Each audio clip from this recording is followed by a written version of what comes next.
વિદ્યાર્થી મિત્રો, આગળ આપણે ચાર મૂળભૂત બળો વિશે વાત કરી. ગુરુત્વાકર્ષી બળ, વિદ્યુતચુંબકીય બળ, સ્ટ્રોંગ ન્યુક્લિયર બળ અને વીક ન્યુક્લિયર બળ. હવે જોઈએ આપણે ટોપિક 1.4.5 બળોના એકીકરણ તરફ, towards the unification of forces. આગળ આપણે જોઈ ગયા કે એકીકરણ એ ભૌતિક વિજ્ઞાનમાં મૂળભૂત શોધનો એક મુદ્દો છે અને ભૌતિક વિજ્ઞાનમાં મહત્વની પ્રગતિ વિવિધ સિદ્ધાંતો અને પ્રભાવ ક્ષેત્રોના એકીકરણ તરફ દોરી જાય છે. દાખલા તરીકે ન્યૂટને ભૂમિગત એટલે કે ટેરેસ્ટ્રીયલ અને આકાશીય એટલે કે સેલેસ્ટિયલ પ્રભાવ ક્ષેત્રોને ગુરુત્વાકર્ષણના નિયમ વડે એકત્રિત કર્યા. પહેલાં એવું હતું વિદ્યાર્થી મિત્રો કે ટેરેસ્ટ્રીયલ બાબતો અલગ હતી, અલગ માનવામાં આવતી હતી અને સેલેસ્ટિયલ બાબતો અલગ માનવામાં આવતી હતી. એટલે કે પૃથ્વી ઉપર જે કંઈ ઘટનાઓ બની રહી છે તેના માટેના નિયમો અલગ છે અને આકાશમાં અવકાશમાં જે કંઈ પણ ઘટનાઓ બની રહી છે તેના માટેના નિયમો છે અલગ છે એવું માનવામાં આવતું. પરંતુ ન્યૂટને ગુરુત્વાકર્ષણના નિયમો બંને જગ્યાએ ટેરેસ્ટ્રીયલ અને સેલેસ્ટિયલ બોડીઝ ઉપર લાગે છે તેવું જણાવ્યું. આમ તેણે આજે બે પ્રભાવ ક્ષેત્રો અલગ માનવામાં આવતા હતા, ટેરેસ્ટ્રીયલ અને સેલેસ્ટિયલ, એ બંનેને એક જ નિયમ સાથે સાંકળ્યા, એટલે કે તેનું બળોના સંદર્ભમાં એકીકરણ કર્યું. એ જ રીતે ઓસ્ટેડ અને ફેરેડેની પ્રાયોગિક શોધોએ દર્શાવ્યું કે વિદ્યુત અને ચુંબકીય ઘટનાઓ સામાન્યતઃ એકબીજાથી અલગ પાડી શકાય એવી નથી અને એટલે જ આપણે તેને વિદ્યુત ચુંબકીય ઘટનાઓ કહીએ છીએ, ઇલેક્ટ્રોમેગ્નેટિક ઇવેન્ટ્સ કહીએ છીએ. આપણે ઇલેક્ટ્રિક અને મેગ્નેટિક ઇવેન્ટ્સ એમ અલગ નથી કહેતા. એ રીતે મેક્સવેલની પ્રકાશ એ વિદ્યુત ચુંબકીય તરંગ છે, આવી જે શોધ થઈ તેના હિસાબે વિદ્યુત ચુંબકત્વ અને પ્રકાશશાસ્ત્રને પણ એકત્રિત કરી શકાણા. ટૂંકમાં પ્રકાશ એ વિદ્યુત ચુંબકીય તરંગ છે માટે તે વિદ્યુત અને ચુંબકત્વ સાથે જોડાયેલું છે, માટે પ્રકાશને પણ વિદ્યુત ચુંબકત્વમાં જોડી લઈ શકાણું મેક્સવેલની શોધને હિસાબે. એ જ રીતે આઈન્સ્ટાઈને ગુરુત્વાકર્ષણ અને વિદ્યુત ચુંબકત્વને એકીકરણ કરવાનો પ્રયત્ન કર્યો પણ તેમાં તે નિષ્ફળ થયો. પરંતુ આને લીધે બળોના એકીકરણના હેતુ માટે ખંતપૂર્વક પ્રયત્નો કરવામાંથી ભૌતિક વિજ્ઞાનને હતોત્સાહ કરી શકાયા નહીં. એટલે કે વૈજ્ઞાનિકો બળોના એકીકરણ કરવા માટે થઈને સતત પ્રયત્નશીલ રહ્યા. આપણે આગળ વધીએ તે પહેલાં જરા એક કોષ્ટક જોઈ લો. બળો વિશેની ખૂબ જ અગત્યની માહિતી અહીં આપેલી છે. જો અહીં પહેલી કોલમમાં બળોના નામ દર્શાવેલા છે: ગુરુત્વાકર્ષી બળ, વીક ન્યુક્લિયર બળ, વિદ્યુતચુંબકીય બળ અને પ્રબળ ન્યુક્લિયર બળ. તમે જોઈ શકો છો કે આ ક્રમ બળની તીવ્રતાના ચડતા ક્રમમાં છે. મીન્સ કે ગુરુત્વાકર્ષી બળ સૌથી નબળું છે, તેના પછી વીક ન્યુક્લિયર બળ, પછી વિદ્યુતચુંબકીય બળ અને સૌથી પ્રબળ બળ છે એ પ્રબળ ન્યુક્લિયર બળ છે. આ ક્રમ તમે ખાસ યાદ રાખજો, ભૂલતા નહીં. ત્યારબાદ આ સાપેક્ષ પ્રબળતાઓ આપેલી છે. મીન્સ આમાં જે પ્રબળ ન્યુક્લિયર બળ છે તેને એક ગણીએ તો વિદ્યુત ચુંબકીય બળ એ તેના કરતાં 10⁻² ગણું છે. એટલે આમ સમજીએ તો 1/10² ગણું છે. એ રીતે વીક ન્યુક્લિયર બળ એ પ્રબળ ન્યુક્લિયર બળ કરતાં 10⁻13 ગણું છે. એટલે કે 1/10⁻13 ભાગનું છે એમ કહી તો ચાલે. અને એ રીતે ગુરુત્વાકર્ષી બળ એ પ્રબળ ન્યુક્લિયર બળ કરતાં 10⁻38 ગણું છે. એટલે કે 1/10⁻38 ભાગનું છે. વિદ્યાર્થી મિત્રો, આ સાપેક્ષ પ્રબળતા છે. અહીં પ્રબળ ન્યુક્લિયર બળને એક ગણું માન્યું છે અને તેની સાપેક્ષે બીજા બળો દર્શાવ્યા છે. આપણે આ સાપેક્ષતા ઉલટા ક્રમમાં પણ બતાવી શકીએ. એટલે કે હું ગુરુત્વાકર્ષી બળને એક ગણું કહું તો તેની સાપેક્ષે વીક ન્યુક્લિયર બળ 10⁻25 ગણું આવશે અને વિદ્યુતચુંબકીય બળ 10⁻36 ગણું આવશે, જ્યારે પ્રબળ ન્યુક્લિયર બળ 10⁻38 ગણું આવશે. એટલે કે સીધું સમજીએ તો ગુરુત્વાકર્ષી બળ કરતાં વીક ન્યુક્લિયર બળ એ 10⁻25 ગણું, વિદ્યુતચુંબકીય બળ 10⁻36 ગણું અને પ્રબળ ન્યુક્લિયર બળ તો 10⁻38 ગણું છે. ત્યારબાદ આ ત્રીજી કોલમ જુઓ. અહીં આપેલું છે અવધિ. અવધિ એટલે કે કેટલા અંતર સુધી આ બળ લાગે છે. જો ગુરુત્વાકર્ષી બળ અનંત અંતર સુધી લાગે છે અને એ જ રીતે વિદ્યુતચુંબકીય બળ પણ અનંત અંતર સુધી લાગે છે.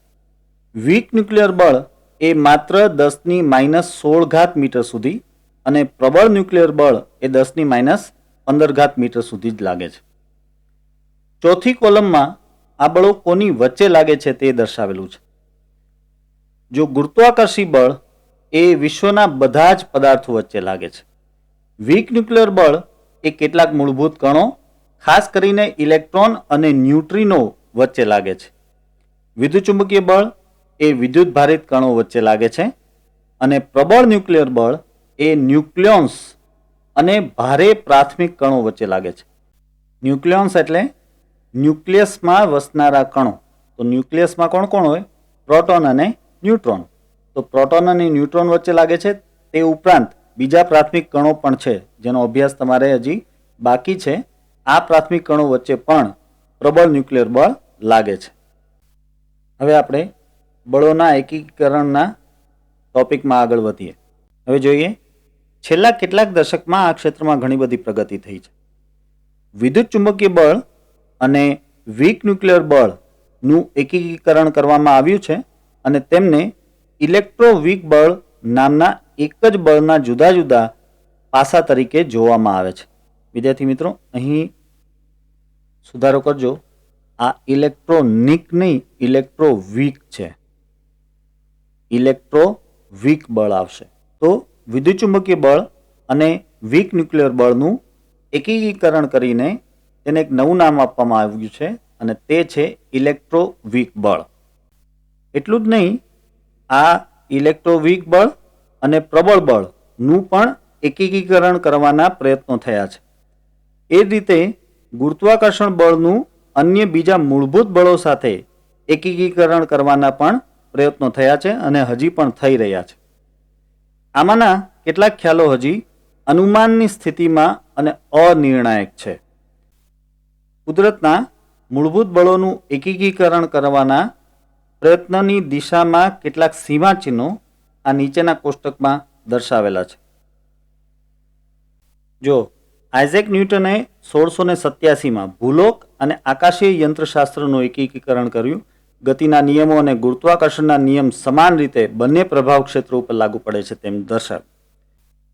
હાન્સ ક્રિશ્ચિયન ઓસ્ટેડ અને માઇકલ ફેરેડેના 1820 અને 1830ના કાર્યો પરથી વિદ્યુત અને ચુંબકીય ઘટનાઓ કોઈ એક જ પ્રભાવ ક્ષેત્ર વિદ્યુત ચુંબકત્વથી અલગ ન પાડી શકાય તેવા બે પાસા છે તેવું જાણવા મળ્યું.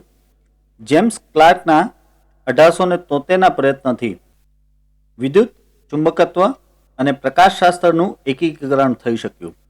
એટલે કે પ્રકાશ એ વિદ્યુત ચુંબકીય તરંગ છે તેમ તેણે બતાવ્યું. શેલ્ડન ગ્લેશોવ, અબ્દુસ સલામ અને સ્ટીવન વિનબર્ગ તેમના પ્રયત્નોથી 1979માં વિદ્યુતચુંબકીય બળ અને વીક ન્યુક્લિયર બળ એ ઇલેક્ટ્રોવીક બળના બે પાસા છે તેવું બતાવી શકાયું. અહીં ફરીથી આ ઇલેક્ટ્રોવીક આવશે, ઇલેક્ટ્રોનિકની પણ ઇલેક્ટ્રોવીક બળ આવશે. ત્યારબાદ કાર્લો રૂબિયા, સાયમન વાન્ડરમીર તેમના 1984ના પ્રયત્નોથી ઇલેક્ટ્રોવીક બળના સિદ્ધાંતની આગાહીઓને પ્રાયોગિક રીતે ચકાસી પણ શકાયા. તો આ હતી જુદા જુદા વૈજ્ઞાનિકોની જુદા જુદા બળો અને પ્રભાવ ક્ષેત્રોના એકીકરણમાં ઉપલબ્ધિઓ. હવે આપણે જોઈએ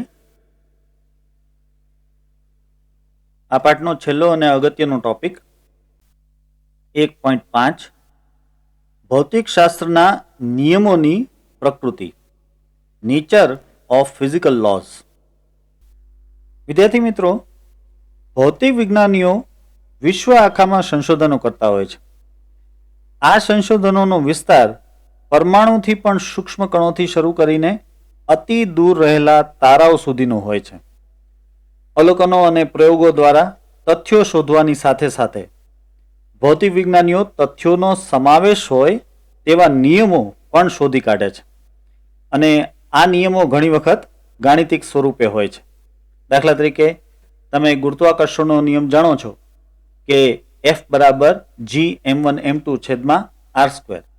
તો આ ભૌતિક વિજ્ઞાન માટેનું એક તથ્ય છે અને આ તથ્ય એક નિયમના સ્વરૂપમાં છે અને આ નિયમ એક સમીકરણના સ્વરૂપમાં છે, ગાણિતિક સૂત્રના સ્વરૂપમાં છે. હવે ખાસ સમજવાનું એ છે કે ઘણી ભૌતિક રાશિઓ એ સમય સાથે બદલાઈ જતી હોય છે, પરંતુ અમુક ભૌતિક રાશિઓ, એમ કહીએ કે વિશિષ્ટ ભૌતિક રાશિઓ, એ સમય સાથે અચળ પણ રહેતી હોય છે. જે ભૌતિક રાશિઓ સમય સાથે બદલાતી ન હોય, અચળ રહેતી હોય, તેને પ્રકૃતિની સંરક્ષિત ભૌતિક રાશિઓ કહેવામાં આવે છે. આવી સંરક્ષિત ભૌતિક રાશિઓ અને આવી ભૌતિક રાશિ માટેના સંરક્ષણના નિયમો એ સમજવા ખૂબ જ જરૂરી છે. એટલે હવે આપણે કુદરતમાં જોવા મળતા સંરક્ષણના સિદ્ધાંતો કે સંરક્ષણના નિયમો વિશે વાત કરીશું. સૌથી પહેલા આ સમજીએ. બાહ્ય સંરક્ષી બળની અસર હેઠળ તંત્રની ગતિ માટેની ગતિ ઉર્જા અને સ્થિતિ ઉર્જાનો સરવાળો એટલે કે તંત્રની યાંત્રિક ઉર્જા એ અચળ હોય છે. એટલે કે કોઈ પદાર્થ ઉપર બહારથી કોઈ સંરક્ષી બળ લાગતું હોય તો તેની ગતિ ઉર્જા અને સ્થિતિ ઉર્જાનો સરવાળો છે એ અચળ રહે છે. એટલે કે યાંત્રિક ઉર્જા જે છે તે અચળ રહે છે. હા, તેમાં ગતિ ઉર્જા અને સ્થિતિ ઉર્જાઓ બદલાશે. ગતિ ઉર્જા ઘટશે તો સ્થિતિ ઉર્જા વધી જશે, ગતિ ઉર્જા વધશે તો સ્થિતિ ઉર્જા ઘટી જશે, પણ બેનો સરવાળો એટલે કે યાંત્રિક ઉર્જા જે છે એ અચળ રહે છે. તેથી આ નિયમને યાંત્રિક ઉર્જાના સંરક્ષણનો નિયમ કહેવામાં આવે છે. આના ઉદાહરણ તરીકે ગુરુત્વાકર્ષી ક્ષેત્રમાં મુક્ત પતન કરતો પદાર્થ લઈ શકાય. જેમ જેમ પદાર્થ નીચે આવતો જાય તેમ તેમ, કારણ કે તેની ઊંચાઈ ઘટતી જાય છે, માટે સ્થિતિ ઉર્જા ઘટતી જશે, પરંતુ સાથે સાથે તેની ગતિ ઉર્જા છે વધતી જશે. આમ ગતિ ઉર્જા અને સ્થિતિ ઉર્જા બંને સતત બદલાતી જાય છે, પરંતુ આ બંનેનો સરવાળો એટલે કે યાંત્રિક ઉર્જા કોઈ પણ બિંદુ પાસે કોઈ પણ સમયે અચળ જ રહેશે. એટલે આ દર્શાવે છે કે ગુરુત્વાકર્ષી ક્ષેત્રમાં જો કોઈ પદાર્થ મુક્ત પતન કરે તો શરૂથી લઈને અંત સુધી તેની યાંત્રિક ઉર્જા છે અચળ રહે છે. અહીં સ્વાભાવિક છે કે પદાર્થ જ્યારે હાથમાં પકડેલો હોય ત્યારે તેની સ્થિતિ ઉર્જા મહત્તમ હશે, પરંતુ ગતિ ઉર્જા શૂન્ય હશે. અને જ્યારે પદાર્થ જમીન પર અથડાય, સપાટી પર અથડાય, ત્યારે તેની બધી સ્થિતિ ઉર્જાનું રૂપાંતરણ ગતિ ઉર્જામાં થઈ ગયું હશે. યાદ રહે કે યાંત્રિક ઉર્જાના સંરક્ષણનો નિયમ એ સંરક્ષી બળ પૂરતો સીમિત છે. મીન્સ જો બાહ્ય બળ અસંરક્ષી પ્રકારનું હોય, જેમ કે ઘર્ષણ બળ એક અસંરક્ષી બળ છે, તો તેવા સંજોગોમાં યાંત્રિક ઉર્જાનું સંરક્ષણ થતું નથી. આગળ જોઈએ. તમે જાણો છો કે ભૌતિક વિજ્ઞાનમાં ઉર્જાની સંકલ્પના એ કેન્દ્ર સ્થાને છે. કોઈ પણ જાતની ભૌતિક પ્રણાલી હોય એટલે કે સિસ્ટમ હોય તો તેના માટે કોઈને કોઈ પ્રકારની ઉર્જા અભિવ્યક્ત કરી શકાય છે. દાખલા તરીકે ઉષ્મીય તંત્ર માટે ઉષ્મા ઉર્જા, યાંત્રિક તંત્ર માટે યાંત્રિક ઉર્જા, કોઈ વિદ્યુતીય તંત્ર હોય તો તેના માટે વિદ્યુત ઉર્જા વગેરે તમામ પ્રકારની ઉર્જાઓના સ્વરૂપ તમને ખબર જ છે. આ બધા જ પ્રકારની ઉર્જાઓ માટે વૈજ્ઞાનિકોએ એક નિષ્કર્ષ કાઢેલો છે કે ઉર્જાનું હંમેશા સંરક્ષણ થાય છે અને તેથી આ નિયમને ઉર્જા સંરક્ષણનો વ્યાપક નિયમ કહે છે, જે બધા જ બળો અને જુદા જુદા પ્રકારની ઉર્જાના પરસ્પર રૂપાંતરણો માટે સાચો છે. આમાં જ હજી આગળ જોઈએ. અત્યાર સુધી આપણે સંરક્ષી બળના કિસ્સામાં યાંત્રિક ઉર્જાનું સંરક્ષણ થાય છે તેવી વાત કરી. હવે આપણે જોઈએ કે અસંરક્ષી બળના કિસ્સામાં શું થાય. જો સ્થિર સ્થિતિમાંથી મુક્ત પતન પામતા પથ્થરના ઉદાહરણમાં પતન દરમિયાન હવાનો અવરોધક બળ ગણતરીમાં લેવામાં આવે, અવગણવાનું નથી, ગણતરીમાં લેવામાં આવે, ત્યારે પદાર્થ સપાટીને અથડાઈને સ્થિર થાય તે સ્થિતિમાં સ્પષ્ટ છે કે કુલ યાંત્રિક ઉર્જાનું સંરક્ષણ થતું નથી. સ્વાભાવિક જ છે.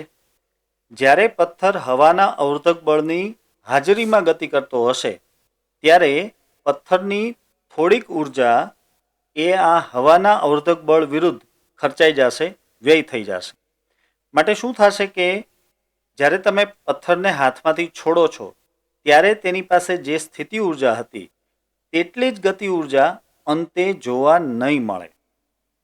તો અહીં યાંત્રિક ઉર્જાનું સંરક્ષણ થશે નહીં, કારણ કે પ્રારંભિક પરિસ્થિતિમાં જે યાંત્રિક ઉર્જા હતી અને અંતિમ પરિસ્થિતિમાં એટલે કે જ્યારે એ નીચે પડે ત્યારે જે યાંત્રિક ઉર્જા છે એ બંને સમાન નહીં આવે. નીચે પડે ત્યારની યાંત્રિક ઉર્જા ઓછી હશે. આમ આ કિસ્સામાં યાંત્રિક ઉર્જાનું સંરક્ષણ થતું નથી. પણ એક ઇન્ટરેસ્ટિંગ વાત, આ સ્થિતિમાં પણ ઉર્જા સંરક્ષણનો વ્યાપક નિયમ તો લાગુ પડતો જ હોય છે. એટલે કે ઉર્જા સંરક્ષણનો નિયમ તો પળાય જ છે. એનો મતલબ એમ કે પથ્થર જ્યારે તમારા હાથમાં છે ત્યારની કુલ ઉર્જા અને પથ્થર નીચે પહોંચે ત્યાં સુધીની કુલ ઉર્જાનું સંરક્ષણ થાય છે. કુલ ઉર્જામાં ઘટાડો નથી થતો. તો એવું કેમ થતું હશે? સમજીએ. પદાર્થ જ્યારે હાથમાં પકડેલો છે ત્યારે તેમાં માત્ર એક જ ઉર્જા છે, એ છે સ્થિતિ ઉર્જા. આ સ્થિતિ ઉર્જાનું રૂપાંતરણ ક્રમશઃ ગતિ ઉર્જામાં થાય છે. એટલું જ નહીં, આ જે સ્થિતિ ઉર્જા છે તેનું રૂપાંતરણ ઉષ્મા ઉર્જામાં અને ધ્વનિ ઉર્જામાં પણ થાય છે. સમજો, પદાર્થ જ્યારે નીચે તરફ ગતિ કરે છે ત્યારે હવાના અવરોધક બળને લીધે તેમાં ઉષ્મા ઉર્જા ઉત્પન્ન થાય છે. ભલે આ ઉષ્મા ઉર્જા ખૂબ જ ઓછી હોય છે, પણ હોય છે ખરી. આ ઉપરાંત પદાર્થ જ્યારે નીચે પડે છે ત્યારે અવાજ આવે છે. તો આ અવાજ એટલે કે ધ્વનિ ઉર્જા એ પણ ક્યાંથી આવી? સ્થિતિ ઉર્જામાંથી જ તો આવી છે. તો આ રીતે જે પ્રારંભિક સ્થિતિ ઉર્જા છે તેનું રૂપાંતરણ ઉષ્મા ઉર્જામાં, ધ્વનિ ઉર્જામાં અને બાકી વધેલી ઉર્જા એ ગતિ ઉર્જા સ્વરૂપે મળે છે. આમ આ છેલ્લે જે તમને ઉષ્મા ઉર્જા, ધ્વનિ ઉર્જા અને ગતિ ઉર્જા મળે છે એ બધાનો સરવાળો એ પ્રારંભિક સ્થિતિ ઉર્જા જેટલો જ હોય છે. તો એનો મતલબ શું થયો કે અહીં ઉર્જાનું તો સંરક્ષણ થયું જ છે. ભલે યાંત્રિક ઉર્જાનું સંરક્ષણ નથી થયું, પરંતુ અહીં ઉર્જાનું સંરક્ષણ તો થાય જ છે. આ પરથી આપણે કહી શકીએ કે સમગ્ર તંત્ર એટલે કે પથ્થર અને તેની આસપાસનું પરિસર એટલે કે આસપાસનું જે વાતાવરણ છે તેનાથી બનેલું આ સમગ્ર તંત્ર તેની કુલ ઉર્જા અચળ જ રહે છે. હા, ઉર્જાઓનું અંદરો અંદર રૂપાંતરણ થયું છે, પરંતુ કુલ ઉર્જા ઘટી નથી, એટલે કે કુલ ઉર્જાનું સંરક્ષણ થાય છે. હજુ પણ આગળ જોઈએ. કુદરતમાં બધા જ પ્રભાવ ક્ષેત્રોમાં સૂક્ષ્મથી સ્થૂળ સુધી ઉર્જા સંરક્ષણના નિયમનું પાલન થાય જ છે. સમજો, સૂક્ષ્મથી સ્થૂળ સુધી. પરમાણ્વીય, ન્યુક્લિયર અને મૂળભૂત કણોની પ્રક્રિયાઓના પૃથ્થકરણમાં આ નિયમ નિયમિત રીતે લાગુ પાડી શકાય છે. એટલે કે બહુ જ સૂક્ષ્મ કણોની વાત કરી છે. પરમાણ્વીય, ન્યુક્લિયર અને મૂળભૂત કણો એટલે એકદમ સૂક્ષ્મ કણોની વાત કરી છે. આ બધાના પૃથ્થકરણમાં ઉર્જા સંરક્ષણનો નિયમ એ નિયમિત રીતે લગાડી શકાય છે. તેનાથી વિપરીત દરેક ક્ષણે વિશ્વમાં પ્રચંડ ઘટનાઓ બનતી હોય છે, છતાંય વિશ્વની કુલ ઉર્જા અચળ રહે છે તેમ માનવામાં આવે છે.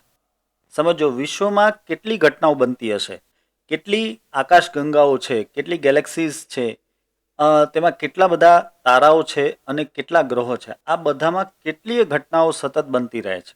તેમ છતાં આ બ્રહ્માંડની એટલે કે આખા વિશ્વની કુલ ઉર્જા અચળ રહે છે તેમ જ માનવામાં આવે છે. આઈન્સ્ટાઈને સાપેક્ષવાદનો સિદ્ધાંત આપ્યો તે પહેલા દ્રવ્યનો નાશ થઈ શકતો નથી તેમ માનવામાં આવતું હોવાથી કુદરતના અન્ય અનેક મૂળભૂત નિયમોમાં દ્રવ્ય સંરક્ષણના નિયમનો પણ સમાવેશ થયેલો હતો. જો આઈન્સ્ટાઈને એક સમીકરણ આપેલું E = mc². આ સૂત્ર અનુસાર દળનું ઉર્જામાં રૂપાંતરણ થઈ શકે છે, પરંતુ જ્યાં સુધી આ સૂત્રની ખબર નહોતી ત્યાં સુધી એમ જ માનવામાં આવતું કે ભાઈ દળનું પણ સંરક્ષણ થાય છે, દ્રવ્યનું પણ સંરક્ષણ થાય છે. અને તેથી આ નિયમ ઉપયોગમાં લેવાતા બધા નિયમોમાં મહત્વનો હતો અને આજે પણ જો કે છે જ. ઉદાહરણ તરીકે રાસાયણિક પ્રક્રિયાના વિશ્લેષણમાં આ નિયમનો ઉપયોગ આજે પણ કરવામાં આવે છે. આપણે રાસાયણિક પ્રક્રિયાને સમતોલીએ છીએ. જ્યારે આપણે રાસાયણિક પ્રક્રિયાને સમતોલીએ છીએ ત્યારે આપણે ખાસ ધ્યાન રાખીએ છીએ કે બંને બાજુએ, ડાબી બાજુ અને જમણી બાજુ, એટલે કે પ્રક્રિયક સાઈડ અને નિપજ સાઈડ, કુલ અણુભાર એ સમાન થવો જોઈએ. એટલે કે આપણે દળનું સંરક્ષણ થાય છે તેમ માનીને જ રાસાયણિક પ્રક્રિયાઓને સંતુલિત કરીએ છીએ. જો એ વાત સમજીએ, રાસાયણિક પ્રક્રિયા એટલે કે મૂળભૂત રીતે અણુઓમાં રહેલા જુદા જુદા પરમાણુઓની પુનઃ ગોઠવણી. આ વાત સત્ય છે. કોઈ પણ રાસાયણિક પ્રક્રિયામાં બેઝિકલી પરમાણુઓની સંખ્યા તો ઘટતી નથી, ખાલી પરમાણુઓની પુનઃ ગોઠવણી થાય છે. પ્રક્રિયક સાઈડ પરમાણુઓ અલગ ગોઠવણી દ્વારા અલગ અણુઓ દર્શાવતા હોય, તો નિપજ સાઈડ એ જ પરમાણુઓ બીજા પરમાણુઓ સાથે સંયોજાઈ અલગ અણુ દર્શાવતા હોય, પરંતુ બંને સાઈડ પરમાણુની સંખ્યા તો સમાન જ હોય. આવી પ્રક્રિયાઓમાં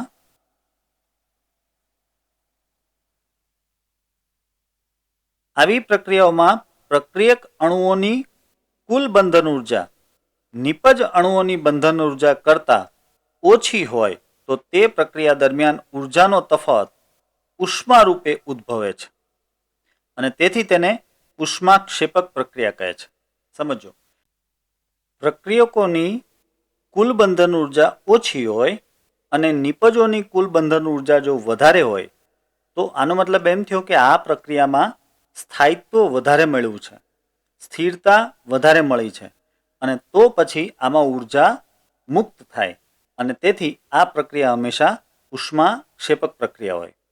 તેનાથી ઉલટું પણ સત્ય છે કે જો પ્રક્રિયકની બંધન ઉર્જા વધારે હોય અને નિપજની બંધન ઉર્જા ઓછી હોય તો તેનો મતલબ એમ થયો કે આ પ્રક્રિયામાં સ્થાયિત્વ ઘટ્યું છે અને આ સ્થાયિત્વ ઘટાડવા માટે તેને ઉર્જા આપવી પડે, એટલે કે આમાં ઉષ્માનું શોષણ થશે, માટે તે ઉષ્મા શોષક પ્રક્રિયા થાય. ઉષ્મા શોષક પ્રક્રિયામાં આપણે જાણીએ છીએ તેમ કે ઉષ્માનું શોષણ થાય છે. પ્રક્રિયામાં પરમાણુઓની પુનઃ ગોઠવણી થાય છે, પરંતુ પરમાણુઓનો નાશ થતો નથી. કોઈ પણ રાસાયણિક પ્રક્રિયામાં નિપજોનું કુલ દળ પ્રક્રિયકોના કુલ દળ જેટલું જ હોય છે, તથા બંધન ઉર્જામાં થતા સૂક્ષ્મ ફેરફાર આટલા સૂક્ષ્મ હોય છે કે દ્રવ્યમાનમાં થતા સૂક્ષ્મ ફેરફારો સ્વરૂપે માપી શકાતા પણ નથી. આ સમજવા જેવું. જો કોઈ પણ પ્રક્રિયામાં પરમાણુનો કદી નાશ નથી થતો, તમે કોઈ પણ રાસાયણિક પ્રક્રિયા લ્યો, તેમાં ડાબી બાજુના પરમાણુની સંખ્યા અને જમણી બાજુના પરમાણુની સંખ્યા સમાન જ હશે. પરમાણુઓ ક્યાંય ગુમ થઈ જતા નથી કે ઉત્પન્ન થતા નથી, પરમાણુઓનો ક્યાંય નાશ થતો નથી. કોઈ પણ રાસાયણિક પ્રક્રિયામાં નિપજનું કુલ દળ એ પ્રક્રિયકના કુલ દળ જેટલું જ હોય છે. સ્વાભાવિક છે, જો પરમાણુની સંખ્યા બદલાતી નથી તો પ્રક્રિયકનું દળ અને નિપજનું દળ તો સમાન જ હોય. ખાલી જેમાં ફેરફાર થાય છે એ બંધન ઉર્જામાં ફેરફાર થાય છે, અને આ બંધન ઉર્જાના ફેરફાર જેટલી ઉષ્મા યા તો શોષાઈ જાય છે યા તો ઉત્પન્ન થાય છે. જોકે આવી પ્રક્રિયાઓમાં દ્રવ્યમાનનો એટલો સૂક્ષ્મ ફેરફાર થતો હોય છે કે તે માપી શકાતું નથી. અલબત્ત સાપેક્ષવાદ આવ્યો તે પહેલાં સુધી તો આ ધ્યાનમાં જ નહોતું અને કોઈ માપ્યું પણ નહોતું.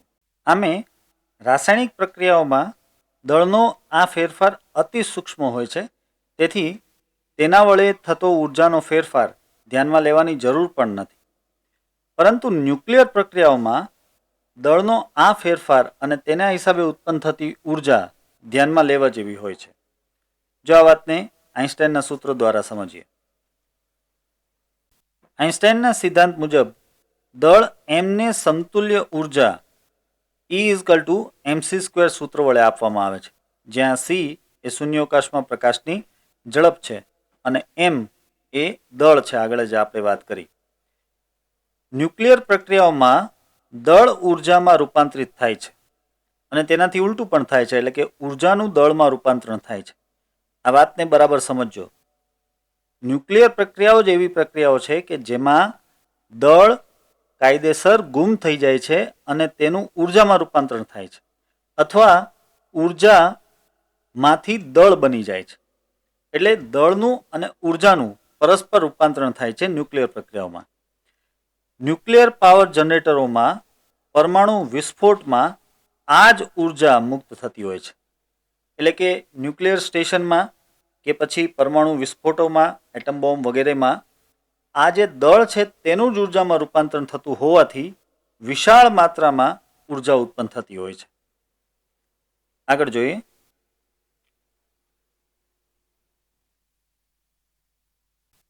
જો અત્યાર સુધી આપણે ઉર્જા સંરક્ષણના નિયમની વાત કરતા હતા. ઉર્જા એ અદિશ ભૌતિક રાશિ છે, પરંતુ બધી જ અદિશ ભૌતિક રાશિનું સંરક્ષણ થાય એવું જરૂરી નથી. આપણે હવે વેગમાન સંરક્ષણ અને કોણીય વેગમાન સંરક્ષણના નિયમની વાત કરીએ. આ બંને ભૌતિક રાશિઓનું હંમેશા સંરક્ષણ થતું હોય છે.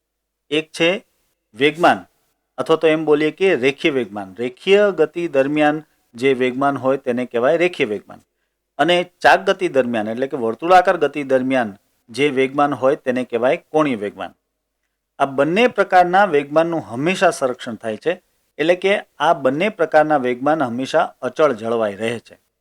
એટલે તેના નિયમો, રેખીય વેગમાનના સંરક્ષણનો નિયમ અને કોણીય વેગમાનના સંરક્ષણનો નિયમ હવે આપણે સમજીએ. જો અલગ કરેલા તંત્રનું કુલ રેખીય વેગમાન અને કુલ કોણીય વેગમાન સંરક્ષિત ભૌતિક રાશિઓ છે. આ નિયમો યંત્રશાસ્ત્રમાં ન્યૂટનના ગતિના નિયમો પરથી મેળવી શકાય છે.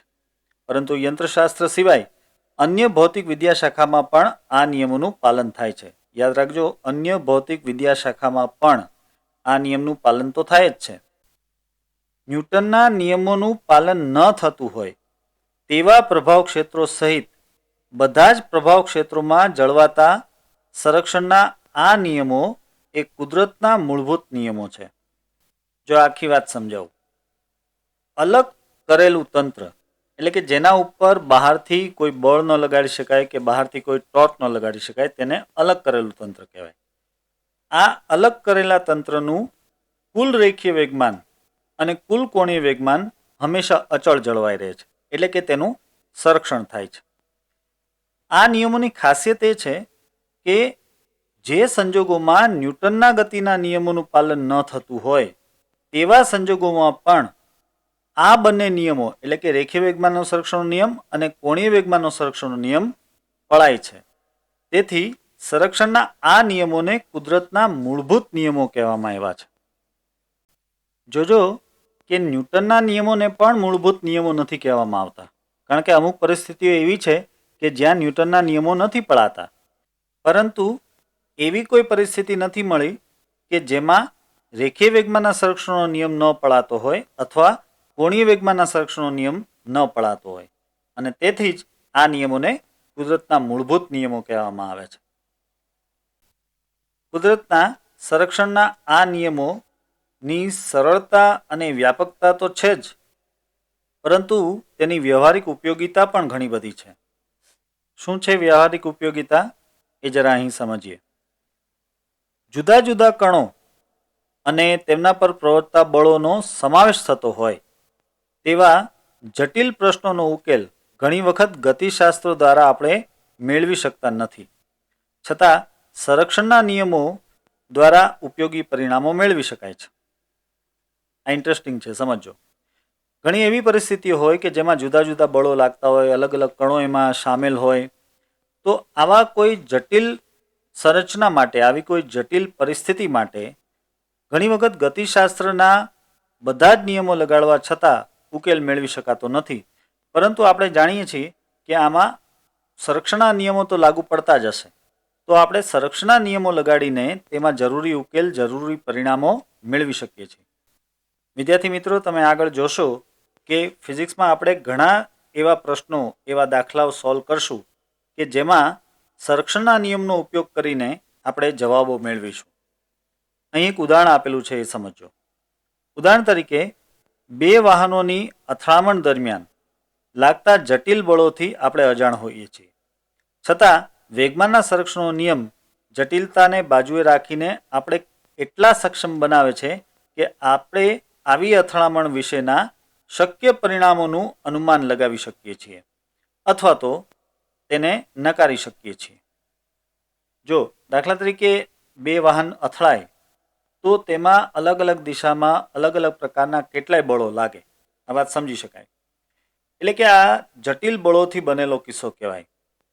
એટલે આમાં ગતિશાસ્ત્રના નિયમો સીધા લગાડીએ તો બહુ જ કોમ્પ્લિકેટેડ બની જાય. પરંતુ વેગમાનના સંરક્ષણના નિયમ પરથી આ જટિલતા હોવા છતાં આપણે અમુક પરિણામોનું અનુમાન ચોક્કસ કરી શકીએ, અથવા તો અમુક પરિણામો ન જ આવે તેવું નકારી પણ શકીએ. હવે આગળ જોઈએ. જો ન્યુક્લિયર અને મૂળભૂત કણો સાથે સંકળાયેલ ઘટનામાં તેના પૃથ્થકરણ માટે સંરક્ષણના નિયમો ખૂબ જ ઉપયોગી બને છે. ઉર્જા અને વેગમાન સંરક્ષણના નિયમોનો ઉપયોગ કરીને 1931માં વુલ્ફગેંગ પાઉલીએ બીટા ક્ષય દરમિયાન ઇલેક્ટ્રોનના ઉત્સર્જનની સાથે સાથે એક નવો કણ, જેને આપણે ન્યુટ્રિનો કણ તરીકે ઓળખીએ છીએ, તે પણ ઉત્સર્જિત થાય છે તેવી સાચી આગાહી કરેલી હતી. જો ન્યુક્લિયર અને મૂળભૂત કણો સાથે સંકળાયેલી બધી જ ઘટનાઓમાં આપણે ઉર્જા સંરક્ષણનો નિયમ પણ લગાડી શકીએ અને વેગમાન સંરક્ષણનો નિયમ પણ લગાડી શકીએ. અને તેથી જ 1931માં પાઉલી નામના વૈજ્ઞાનિકે બીટા ક્ષયના ઉત્સર્જનમાં, બીટા ક્ષય દરમિયાન એટલે કે બીટા રેડિયેશન જે નીકળતું હોય તેમાં ઇલેક્ટ્રોનના ઉત્સર્જનની સાથે સાથે નવો એક કણ ન્યુટ્રિનો પણ ઉત્સર્જિત થતો હશે તેવી આગાહી કરેલી, જે વાત પછી સાચી પડેલી. પણ આ આગાહી તેણે માત્ર ને માત્ર ઉર્જા સંરક્ષણ અને વેગમાનના સંરક્ષણના આધારે કરેલી હતી. આ ન્યુટ્રિનો કણ એટલો બધો સૂક્ષ્મ છે કે તે ગમે તે પદાર્થમાંથી આરપાર નીકળી જાય છે. બીજી બાજુ તે વિદ્યુતભાર વિહીન છે, માટે આ કોઈ પણ રીતે જોઈ શકાતો નહોતો અને એટલા માટે થઈને 1931 સુધી આના વિશે કોઈ જ જાતની માહિતી કોઈને નહોતી.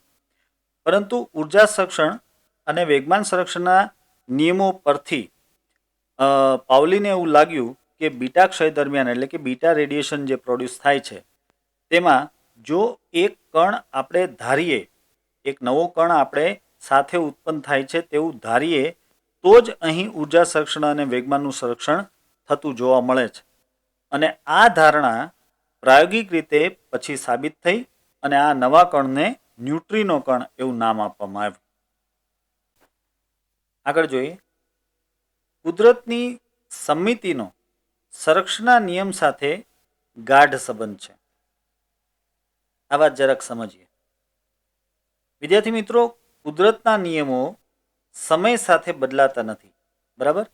આ એક બહુ મહત્વનું અવલોકન છે. તમે એક વસ્તુ સમજો કે કુદરતનો કોઈ પણ નિયમ સમય સાથે બદલાતો નથી. એવું નથી થતું કે આજની સાલમાં આ નિયમ પળાય છે તો આવતીકાલની સાલમાં આ નિયમ પળાશે કે નહીં, નક્કી નહીં. એવું નથી હોતું. એટલે સમય સાથે કુદરતના નિયમો બદલાતા નથી. હવે સમય તો સંમિતિ ધરાવે છે. બરાબર? સમય સમિતિ ધરાવે છે ને. સમિતિ ધરાવી એટલે શું? સમય હંમેશા સરખો જ હોય છે. આજની 1 સેકન્ડ, આવતીકાલની 1 સેકન્ડ અને ત્યાર પછીના દિવસની 1 સેકન્ડ કે ગયા દિવસની 1 સેકન્ડ, આ બધી જ સેકન્ડો વચ્ચે કોઈ તફાવત નથી. સમય હંમેશા એક સરખો જ રહે છે. એટલે કે સમય સમિતિ ધરાવે છે. અને તેથી તમે પ્રયોગશાળામાં કોઈ એક પ્રયોગ આજે કરો અને 1 વર્ષ બાદ આ જ પ્રયોગનું પાછું પુનરાવર્તન કરો સમાન પરિસ્થિતિઓ રાખીને, તો બંને વખતે મળેલા પરિણામો સમાન જ હોવાના. બરાબર ને? એવું જણાય છે કે કુદરતમાં સમયમાં જે સ્થાનાંતર સમિતિ જોવા મળે છે તે ઉર્જા સંરક્ષણના નિયમને સમતુલ્ય છે. સમજો વાતને. કુદરતમાં જે આ સમયમાં સમિતિ જોવા મળે છે, સમયમાં સ્થાનાંતર સમિતિ એટલે ટૂંકમાં સમયમાં જે સમિતિ જોવા મળે છે તે ઉર્જા સંરક્ષણના નિયમને સમતુલ્ય છે. એટલે કે જે રીતે સમય સમિતિ ધરાવે છે તે જ રીતે ઉર્જા સંરક્ષણનો નિયમ પણ સમિતિ ધરાવે છે.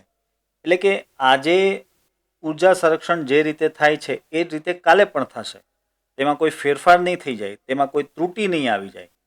તો ઉર્જા સંરક્ષણનો નિયમ પણ સમિતિ ધરાવે છે, જે રીતે સમય સમિતિ ધરાવે છે તેમ. વિદ્યાર્થી મિત્રો, સમયની સમિતિ અંગેનો આ પ્રશ્ન એક અગત્યનો પ્રશ્ન છે. હવે આપણે એક બીજો અગત્યનો પ્રશ્ન જોઈએ અને એ છે અવકાશના સમાંગપણાનો ગુણધર્મ. જો અવકાશ એ સમાંગ છે અને વિશ્વમાં કોઈ વિશિષ્ટ સ્થાન ક્યાંય નથી. આ વાતને સમજો. અવકાશના દરેક બિંદુએ ગુણધર્મ સમાન છે. અવકાશમાં તમે ગમે તે બિંદુએ જાઓ તો તે દરેક બિંદુના ગુણધર્મો સમાન છે.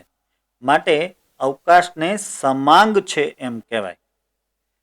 હવે આ સમાંગ છે એટલે જ વિશ્વમાં કોઈ વિશિષ્ટ સ્થાન જેવું કાંઈ નથી. તમે વિશ્વમાં ગમે ત્યાં જતા રહ્યો, અવકાશમાં ગમે ત્યાં જતા રહ્યો, તમને કોઈ સ્પેશિયલ સ્થાન ક્યાંય જોવા નહીં મળે. એટલે જ બ્રહ્માંડનું કેન્દ્ર જેવું પણ આપણને કાંઈ હજી સુધી મળ્યું નથી. કારણ કે જેને આપણે બ્રહ્માંડનું કેન્દ્ર કહીએ છીએ એ કંઈક વિશિષ્ટ લક્ષણો ધરાવતું હોવું જોઈએ, પણ એવું કંઈ છે જ નહીં. એટલે કે અવકાશ બધી જ રીતે સમાંગ છે. વધુ સ્પષ્ટ રીતે કહીએ તો કુદરતના નિયમો સમગ્ર વિશ્વમાં સમાન છે. હા, પરિસ્થિતિઓ જુદી હોય તો ગુણધર્મો છે એ જુદા જોવા મળે એ બરાબર છે, પણ જો સમાન પરિસ્થિતિઓ રાખવામાં આવે તો કુદરતના બધા જ નિયમો સમગ્ર વિશ્વમાં સમાન જ જોવા મળશે. ચંદ્ર અને પૃથ્વી પર ગુરુત્વાકર્ષણના નિયમો સમાન છે. આ તેનું એક બેસ્ટ ઉદાહરણ છે. તમે ચંદ્ર ઉપર જાઓ કે પૃથ્વી ઉપર જાઓ તો ભલે ગુરુત્વ પ્રવેગમાં ફેર પડશે, પરંતુ ગુરુત્વાકર્ષણના નિયમો જુદા નથી. ગુરુત્વાકર્ષણના નિયમો છે સમાન જ છે. ગુરુત્વ પ્રવેગ બદલે છે તેની પાછળનું કારણ છે દળનો તફાવત, પરંતુ ગુરુત્વાકર્ષણનો નિયમ જુદો નથી. મીન્સ કે બંને પર F=g(m1m2/r²) સૂત્રનું જ પાલન થતું હોય છે. હવે જુઓ, આ એક ખૂબ જ અગત્યની લાઈન. અવકાશમાં સ્થાનાંતરની સાપેક્ષે કુદરતના નિયમોની સમમિતિ એ રેખીય વેગમાનના સંરક્ષણનો નિયમ આપે છે. સમજો, અવકાશમાં જેમ જેમ તમે આગળ વધો તેમ તેમ કુદરતના નિયમોમાં સમમિતિ જ જોવા મળે છે. કુદરતના નિયમો કેમ બદલાતા જોવા મળતા નથી. તેથી જ રેખીય વેગમાનના સંરક્ષણનો નિયમ અસ્તિત્વ ધરાવે છે. આવું કેમ, શું કામ? આ બધા પ્રશ્નો અહીં અસ્થાને છે. આ ખૂબ જ ડીપ ફિઝિક્સ છે, એટલે આ પ્રશ્નોનો જવાબ અત્યારે આપણા સિલેબસની બહારની બાબત છે. પરંતુ વૈજ્ઞાનિકોનું આ જે તારણ છે એ યાદ રાખજો કે અવકાશમાં જોવા મળતી સમમિતિ એ રેખીય વેગમાનના સંરક્ષણનું કારણ છે. આ જ રીતે અવકાશની સમદિગ્ધર્મિતા આઇસોટ્રોપી એટલે કે અવકાશમાં આંતરિક રીતે કોઈ વિશિષ્ટ દિશા ન હોવી એ કારણે કોણીય વેગમાનના સંરક્ષણનો નિયમ મળે છે. આ પણ સમજો, તમે અવકાશમાં ગમે તે દિશામાં જાઓ તો પણ દરેક દિશામાં તમને સમાન ગુણધર્મો જ જોવા મળશે. એટલે કે કોઈ દિશા સ્પેશિયલ નથી. આ ગુણધર્મને કહેવાય સમદિગ્ધર્મિતા. અવકાશની જે સમદિગ્ધર્મિતા છે તેને કારણે જ કોણીય વેગમાનના સંરક્ષણનો નિયમ મળે છે. જો બે વાત થઈ, અવકાશમાં જે સમમિતિ છે તેના લીધે રેખીય વેગમાનના સંરક્ષણનો નિયમ મળે છે, અને અવકાશમાં જે સમદિગ્ધર્મિતા છે તેને લીધે કોણીય વેગમાનના સંરક્ષણનો નિયમ મળે છે. હવે આગળ જોઈએ. વીજભાર સંરક્ષણનો નિયમ અને મૂળભૂત કણોના લક્ષણો કેટલીક અમૂર્ત સમમિતિઓ સાથે સંકળાયેલા હોઈ શકે.